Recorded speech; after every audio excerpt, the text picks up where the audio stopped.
Congress party రాష్ట్రంలో అధికారం వచ్చిందని దాంతో పేద ప్రజలకు ఎవరికీ కష్టాలు లేవని కేవలం కాంగ్రెస్ వచ్చినందుకు కేసీఆర్ కుటుంబానికి మాత్రమే కష్టాలు వచ్చాయని ముఖ్యమంత్రి రేవంత్ రెడ్డి కల్వకుర్తి బహిరంగ సభలో కేసీఆర్, కేటీఆర్, హరీష్ రావుల గురించి ప్రస్తావిస్తూ ఎద్దేవా చేశారు. ఆదివారం కల్వకుర్తిలో దివంగత మాజీ కేంద్ర మంత్రి జైపాల్ రెడ్డి విగ్రహ ఆవిష్కరణ కార్యక్రమాన్ని పురస్కరించుకుని కల్వకుర్తి పట్టణంలో నిర్వహించిన బహిరంగ సభకు రేవంత్ రెడ్డి ముఖ్య అతిథిగా హాజరై సభలో ప్రసంగించారు. ఈ సందర్భంగా రేవంత్ రెడ్డి మాట్లాడుతూ కాంగ్రెస్ పార్టీ ప్రజలకు ఇచ్చిన హామీలను అమలు చేస్తుందని, అయితే కాంగ్రెస్ పార్టీ రాష్ట్రంలో అధికారంలోకి వచ్చాక ప్రజల కష్టాలు తీరాయని, ప్రజల కష్టాలు లేవు కానీ కేసీఆర్ కుటుంబానికి మాత్రం కష్టాలు వచ్చాయని ఆయన ఎద్దేవా చేశారు.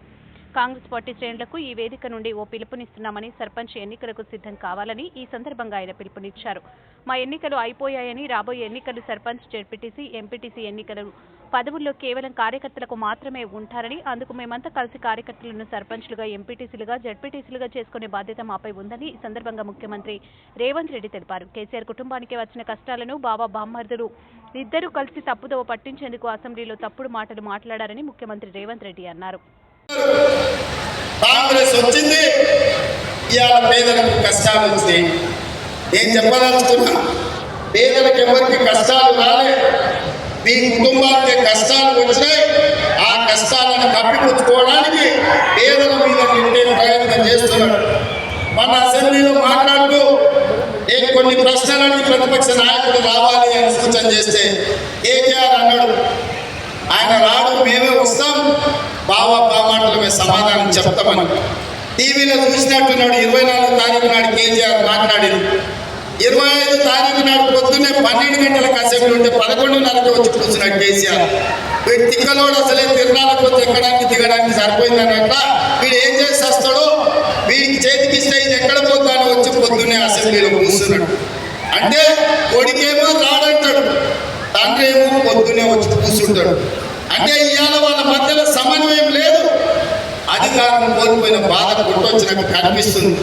అదే కాకుండా మన ఆయన మేడిగడ్డ గోదావరి ప్రాజెక్టులను పరిశీలించడానికి పోయి మా దగ్గర బాలయ్య అనే డ్రైవర్ ఉంటాడు. వాళ్ళ కొడుకు అక్కడ ఇక్కడ అడవుడిగా తిరుగుతున్నాడు. వాడు 10వ తరగతి పాస్ అయింది కానీ వాడికి ఏందో ఈ ఇరుగుళ్ళు అలవాటు.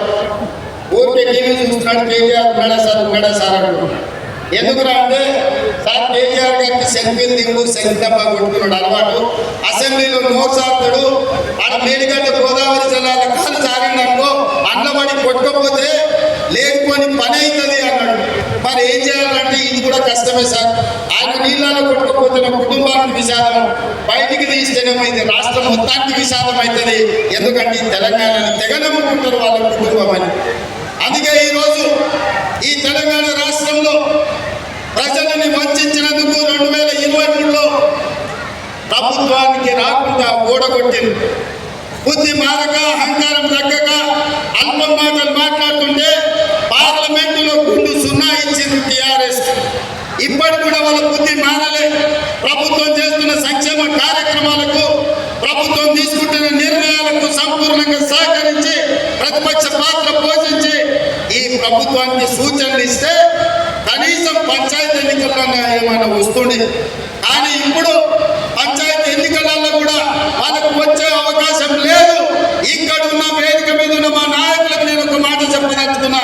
ఇక్కడున్న మా కార్యకర్తల ఎన్నికల కోసం ఈ వేదిక మీద ఉన్న నాయకులు నాతో సహా గ్రామ గ్రామాలు తిరిగి, తండాలలో, గూడాలలో, మార్పుల పల్లెల్లో తిరిగి కాంగ్రెస్ జెండా మోసిన మిమ్మల్ని ప్రజాప్రతినిధులుగా గెలిపించుకునే బాధ్యత మాది.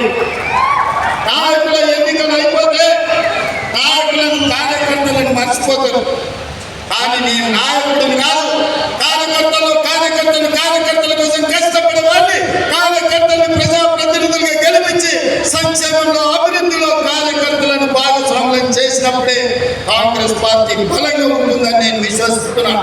అందుకే మిత్రులారా, రాబోయే సర్పంచ్ ఎన్నికలకు సమాయత్తం కానీ ఎంపీటీసీలు, జడ్పీటీసీలు, కౌన్సిలర్లు, కార్పొరేటర్లు కార్యకర్తలను గెలిపించుకొని ఈ అధికారంలో మిమ్మల్ని భాగస్వాములు చేసుకొని ఈ ప్రభుత్వం అమలు చేస్తున్న సంక్షేమ కార్యక్రమాలు మీ ద్వారానే పేదలకు, గ్రామాలలో అందించే బాధ్యత మేమందరం తీసుకుంటాం.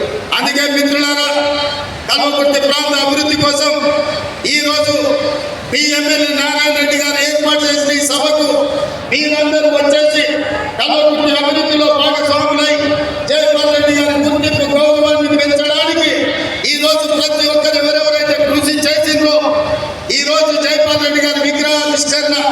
కొట్ల చౌరస్తలో ఉండబోతుంది కార్యక్రమం. తర్వాత అక్కడికి వెళ్తున్నాం. కార్యకర్తలను అందరినీ కూడా జాగ్రత్తగా అక్కడికి రమ్మని సూచన చేస్తూ జైపాల్ రెడ్డి గారి విగ్రహావిష్కరణ చేయడం నాకు ఒక గొప్ప అవకాశం. తెలంగాణ రాష్ట్ర ముఖ్యమంత్రిగా బాధ్యతలు చేపట్టిన నాకు దక్షిణ తెలంగాణ నుంచి ఉత్తమ పార్లమెంటేరియన్గా ఎన్నికైన సిద్ధాంతకర్త, అదేవిధంగా ఈ దేశంలో సరళీకృత విధానాలతో దేశంలోనే పన్నె తెచ్చిన పివి నరసింహారావు గారి తర్వాత జాతీయ రాజకీయాలలో తెలుగు బిడ్డలకు గౌరవం తెచ్చిన జైపాల్ రెడ్డి గారి విగ్రహావిష్కరణలో పాల్గొన్న మీకందరికీ కూడా మనస్ఫూర్తిగా ధన్యవాదాలు.